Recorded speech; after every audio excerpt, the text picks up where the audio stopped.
I've noticed a phenomenon in regards to hearing reviews of Neuromancer, as well as other media like video games, TV shows. In this case, most of the reviews all mention that the opening line is the sky tuned to a dead channel, and how later generations will have never seen the TV static that he's talking about. That if you've never seen it, it's when you unplug the coaxial cable and it's very white and snowy. But instead they'll see a dead channel as blue, which ironically is the color of the sky. Now, almost every review I've seen on the internet, and I only looked through a handful of them, so when I say every, that's like 5 or 6, but a lot of them all mention this in the very same way, and I thought that's kind of interesting. In the same way that everybody mentioned the brutalist architecture of Control, or certain video games that have visceral combat. There seems to be this zeitgeist we all get tuned to. And then when I was thinking about this concept, I thought, oh, he actually mentions that himself. William Gibson, the author, in the novel that I bought just a month ago, he writes it in the beginning, that later generations will never see a dead channel instead. Actually, now I'm not even sure if he did say blue, but it's just one of those things where I think that people, because they read that immediately before reading the whole story, and the story is full of twists and turns, and in many ways can be hard to follow because of the constant influx of new jargon and William Gibson's style. This is his first full novel, so it can be not as smooth as some of his later works, people say. So I can see why people kind of get jumbled up and they don't even realize they're interpreting this thing that he said himself, and they all kind of pass it off as their own. And I thought it was kind of another interesting, ironic layer of all being a part of this technology in Neuromancer. I first read Neuromancer back in 2013.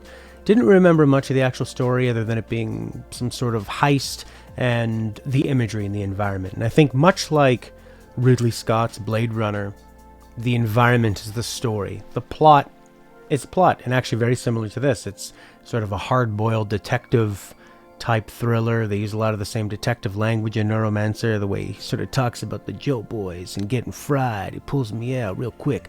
It's very like 1930s kind of Maltese Falcon, Max Payne for you younger gamers out there. I might even need to come up with something even younger. LA Noire, maybe. Put into this cyberpunk world. And my point being that with Ridley Scott and William Gibson's Neuromancer, it's all about the environment and not necessarily the pieces that move around. That's a way to tell this story and to show off the environment and this world that people could be living in. And there's something interesting about something set in the near future where half of it is incredibly recognizable and the other half is not.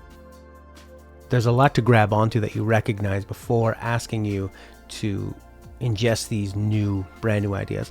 I grew up actually being a big fan of the franchise Shadowrun because I played it on the Sega Genesis. It was a huge action RPG. I love the world of fantasy combined with cyberpunk.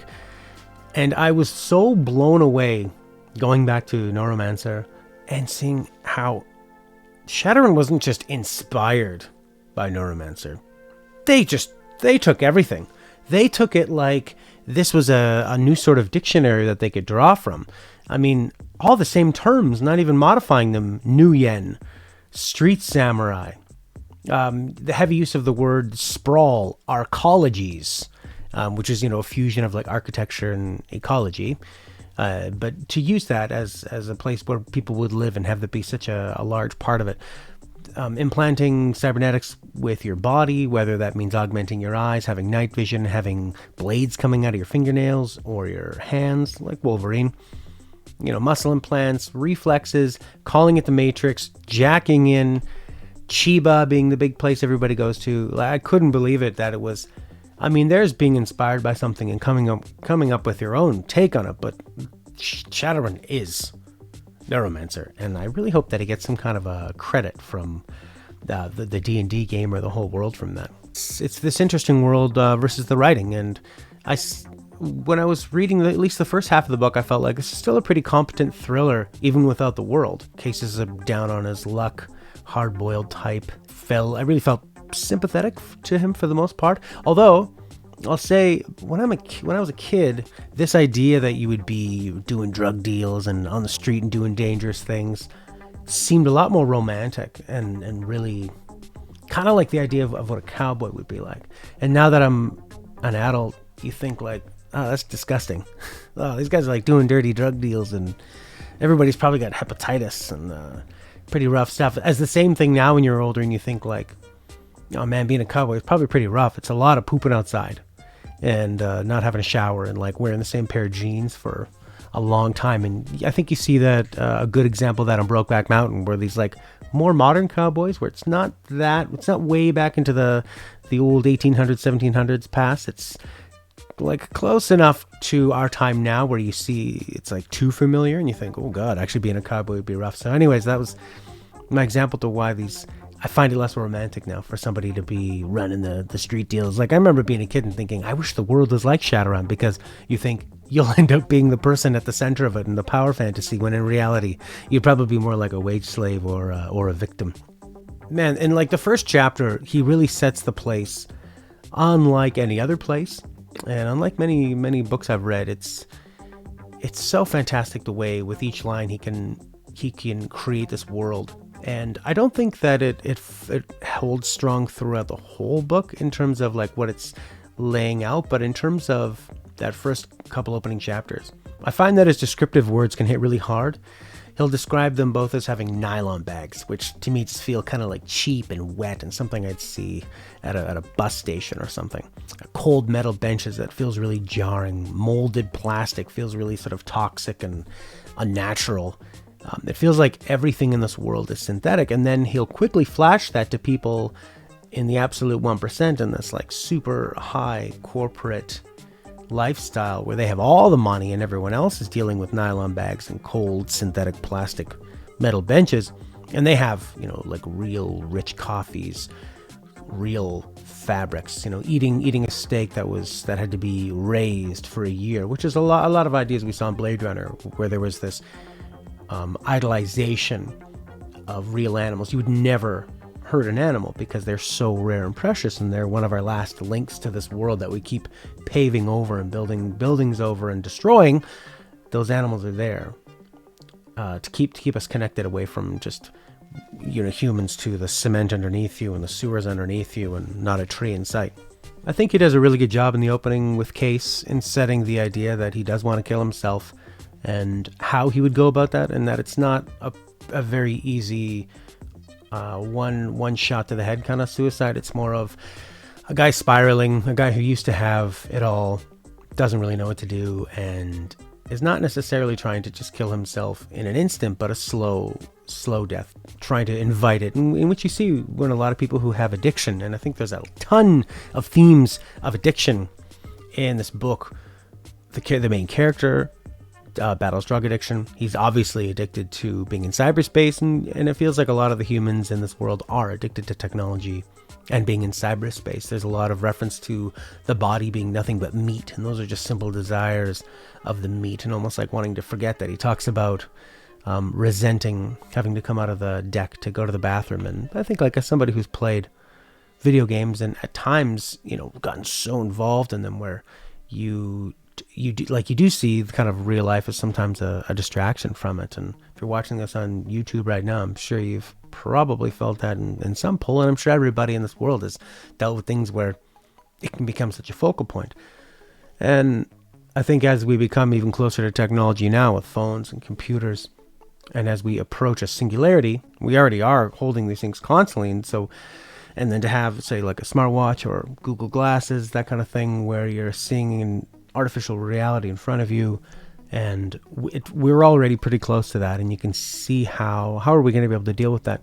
But then to get to that next step of what about when you can actually change those things inside of you? Like, could you cybernetically change yourself to not become addicted to the cybernetics? There's a really interesting idea he has where women or men or whoever are being used as prostitutes, but they have what's called like a cutoff switch or something installed, so their brain is not there. They have no memories of it. They don't actually feel it mentally. And one of the second main character, Molly, Street Samurai, is talking about how that's how she was able to pay for all of this really expensive hardware that she has, because there's sort of twofold of what she needs to do. So he does a good job of setting up her motivation, where there is the hardware you can put in, like having having these sort of weapons and stuff, but you also need to upgrade your reflexes and your physiology to handle it, right? It's kind of like having a bottleneck, right? Like, I always think about in Legend of Zelda when Link puts on these gloves, and these gloves give him this big strength. Sure, he could lift up a rock, but his arms would get ripped off from the force of it, right? You need to make the entire body stronger. And that's what a novel like this explores, and I think it does a really good job of showing the extremities of that, where the corporations basically rule the world, have unlimited amounts of money, are able to travel from country to country with ease, and are able to find things that are motivating to Case and his team. That's an interesting part about the novel, is that it starts off as sort of a detective thriller, sort of a detective noir, and then it turns into a heist where you have to assemble sort of a ragtag team. And everybody on the team has a reason for having to do this, which is fantastic. I mean, I think that this is something we often don't see done in a lot of mediocre fiction, is that the motivations aren't there. Sometimes people are just villainous because they're villains, and you think, why are they doing that? There should be a reason of the villain thinking that they're right. You know, I haven't seen the Avengers, but I would imagine that Thanos wants to rid the world of half the people because half the people suck. I mean, have you ever gone out and stood in a line at a grocery store? I could get rid of half those people, and if I have to be one of those casualties, so be it. But it would make the roads a lot less busy. What was I saying? So he does a good job with Case. He was riding high. They took everything away from him, where he's not able to use cyberspace anymore. He spends all his money. It all dwindles down. And I've been there too, where you see your savings dwindle and you wonder how you're going to climb back up. And that's a constant part of being sort of a Joe Blow citizen. Part of being on that bottom line, to be a blue collar person, is how much money you have, how much can go down, how much can go up. So to see somebody be at the top of the game, he's loaded, lose the ability to do it from greed, from probably addiction, maybe addiction to power, or like a kleptomania or something, some kind of a compulsion leads him to steal. They let him keep the money and they take everything away from him, and then watch as he spends that money trying to get it back.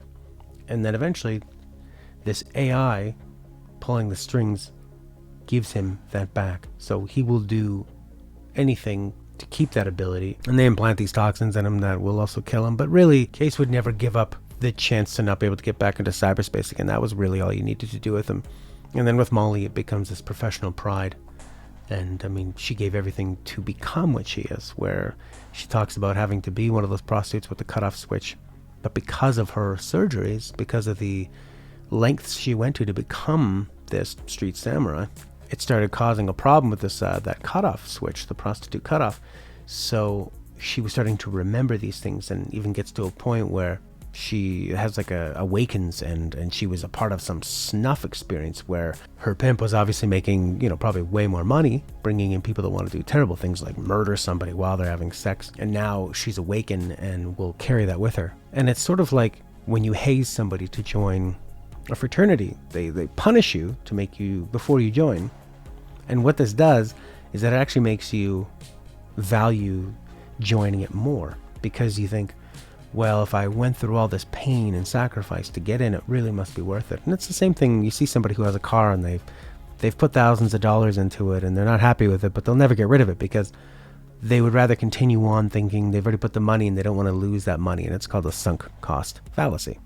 So Molly has her professional pride as the street samurai. She wants to get this job done. She also has the sacks put in her that could kill her. But this AI realizes each motivation for each of these characters and brings them together in a pretty clever way. And later on through the story, another AI is revealed that is even beyond this AI. Gibson does a really good job of continuously raising the stakes. At first, Case is just trying to kill himself. Then someone is trying to kill him. He survives that. They give him the cyberspace part back. He gets that. And you realize there's somebody above them. He rises to that. Then he realizes that the one person he thought has the key to not having his little neurotoxin sacks or whatever melt inside of him, that person is also losing their mind because the AI had implanted a new personality over him. So this AI had grabbed Molly, had grabbed Case, had grabbed Armitage, who previously was Corto. Put them all together with this idea that they all have something to lose and he can control and manipulate. And he's been playing this long game where I think he said something like 20 years ago or something, he had a kid bring a key to a spot and then had the kid killed. So you can appreciate that this artificial intelligence, which I love that it has a Swiss passport too, as well, because it's like an AI having a passport. It's like letting a dog vote, but a dog you can trust more, because a dog would probably appreciate more green spaces. But an AI having a passport and having those rights and maybe getting to vote, maybe getting to sue you, feels creepy. And it hasn't even done anything. It gives it a humanizing element to it that is just very off-putting, and I think is just one of the many little throwaway lines that are in this book that are just full of them that Gibson is chucking out that are so prophetic. I've seen him in interviews. He doesn't like to be called a guru or a prophet, because he thinks that, well, there were so many ideas I put out that didn't work. So many misses, and there's only a few hits that people seem to remember, but the amount of things that he does get right and in the way that he gets them right are really impressive. One of the ideas I really like is the recreation of this dead person that Case uses as an ally. And Jackson talks to the guy, Jack's out. Jackson, the guy, has no memory of him. And he's sort of testing the limits of what this guy can do and what this guy can remember. And when he tells the guy that you're actually you're a construct, you're dead. And the person is now coming to grips with this kind of an immortality that is really more of a purgatory. You're not really here, you're not there, you're never going to experience anything really new again. And this character, sadly, its only wish is to be eliminated, to be erased. And he asks Case for that deal, and he asks the AI. And again, the AI is using somebody that has an ultimate wish that can only be fulfilled by that AI. One or the other. And I thought that was something that we could see in the future. I mean, we're already recording so much photo and video and audio with podcasts of what people are constantly saying of our lives and documenting. And it would make sense that at some point we could eventually have this technology where you could download somebody's personality. And if you had a loved one that was gone, when you missed them, you would probably want to bring them back. But at what point does that become a very selfish desire? If that construct has some kind of a conscience, it almost becomes like a slavery. And I thought that was another really interesting idea that is just, I don't want to say it's tossed aside, that minimizes it, but it's not really hit over the head, although he does mention it twice. About halfway through, or about 2/3 of the way through, the story gets a little bit like 2001: Space Odyssey, where there is these ideas of realities generated by an AI and trying to control and giving you what you want, giving you what it thinks you want, where that could be better than life. And since we've seen Case so often Case has such a desire to be in cyberspace, he'd much rather be in cyberspace than in real life. And when he's in real life, he's just taking drugs or he's just sort of looking to die. There's a point where the AI is trying to lure him in with the promise of, here's the person that you loved, Linda. You guys are all alone. You can have everything you want here. He even stays there for a little while and eventually has sex with her after she keeps trying to coerce him and lure him in, even though he knows that it's not real. But this happens a couple times. And the interesting thing for me was that having that illusion, Michael, played on you a few times would really start to mess with what is really reality and how often would you question it, because it would get to the point where conceivably anything could be not real until proven otherwise. And I think that you'd almost have to have like a little code word or something with your friends, the people they really care about or something. It's almost like I used to have a lot more lucid dreams when I was younger, and I have them every once in a while now, and I used to like hit myself in the head or try to read something or try to write something and see if one of those things would fail. Would I fail to register the pain? Would I not be able to write or read? Things that you can't do with your brain while you're dreaming. And then once you realize it is a dream, okay, now all bets are off. I can break some laws and have some fun. And that's one of the coolest ideas in this book is that blurring of the reality of cyberspace compared to real life and being meat and these illusions, and where Case is so into leaving the real life of being meat, but doesn't want to leave it completely and go to this world that doesn't really exist. Where I think the book struggles a little bit is that I think it introduces the love scene with him and Molly really quickly. Well, I was really shocked when I was reading it. There wasn't a lot of build-up. I could see that she wanted to have like a nurturing role or a caregiving role, or maybe they're just the type of people that, because they have these dangerous jobs where her job is to kill people and hurt people and try to stay alive longer than her targets until she becomes a target herself, and where Case is living on the streets and doing all these dangerous things. Sex, I could see, come fast, come cheap. They're sort of like rock stars in a way, right? Where it's not necessarily like they're growing up in a small town and they're courting somebody and there's going to be chaperones and everybody's watching. I don't know why I'm describing it like it's the 1700s, but you know what I mean? It's a lot different. So like I can see why they would just be like, we're working together, let's just bang. And there's always sort of an on and off thing with that, where they do have sex. They don't have too much of an expression of love. Somebody asks him at one point, is that your girl? He says, I don't know if she's any girl. And in the end, she ends up leaving him anyway, which makes sense. But I think what happens is that it sort of clouds the other motivation, where they often bring back Linda, who Linda was his first girl, kind of felt like an on again, off again girl right in the very beginning. And then she eventually robs him, goes missing, and eventually gets murdered. And then she's used several times as sort of a lure for him. But I find it's really confusing, where there's not really a lot of romance built up with Linda or Molly, and Molly kind of coming in, overlapping that.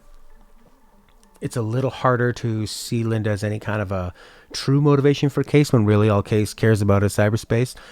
Like I said before, it doesn't really matter about the neurotoxins exploding inside of him, or Linda. Really, it's just all about cyberspace. And in the end, even after he gives up on the illusion of Linda and lets Molly go without a fight, although he could never find her or fight to get her back if she wants to go, he just finds another girl and goes back into cyberspace again. And he spends all his money getting a new liver so he can do drugs again.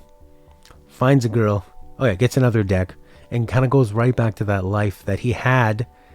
Literally, he goes right back to the first description we had of him. So when people talk about character arcs and they go, how does your character grow? He does go through some kind of growth. At first he cares for nothing and wants to die. Then he ends up putting himself in danger to save Molly and actually to help the human race, or like help an AI, or help whoever he needs to help along the way. But he literally does end up back in our first description of him. And Molly the same way too. But in a sense of, well, there's like a fictional story where, is it really all that realistic of everybody to go through an arc and everybody become better? In the grand scheme of things in life, people are always changing, but people inherently are almost always the same at their core. And the world is always changing with this technology, and that's the interesting part. And that's what it really all boils down to, is the technology. Whereas Case and Molly may not have your traditional fictional arc, but really that's not the point of the story. The point of Neuromancer was the incredible mark it left on the genre, that it created a genre, that so many of the ideas still hold up today, that you should never have to judge a piece of art on how it holds up 20 years later, 30 years later. But it's really special when one like this is super impactful then and is very eerily accurate now. And all this talk about the book and how it functions as a book, or as a piece of fiction, or as an adventure, as a heist, or characters and character arcs. Overall, I found it a really enjoyable read. It can be kind of clunky. The pacing can be kind of clunky sometimes. But there's so much gold in here, and it's such a historical piece that still works in a different way now, that all you can really say about it, similar to Blade Runner, it's a piece of work that needs to be remembered, that is worth going back to. I really enjoyed it on a purely visceral meat level, and it gave me a lot to think about and still find inspiration in it. So Neuromancer, still good. Although if you're looking for a recommendation to review it, I've spoiled a lot of it.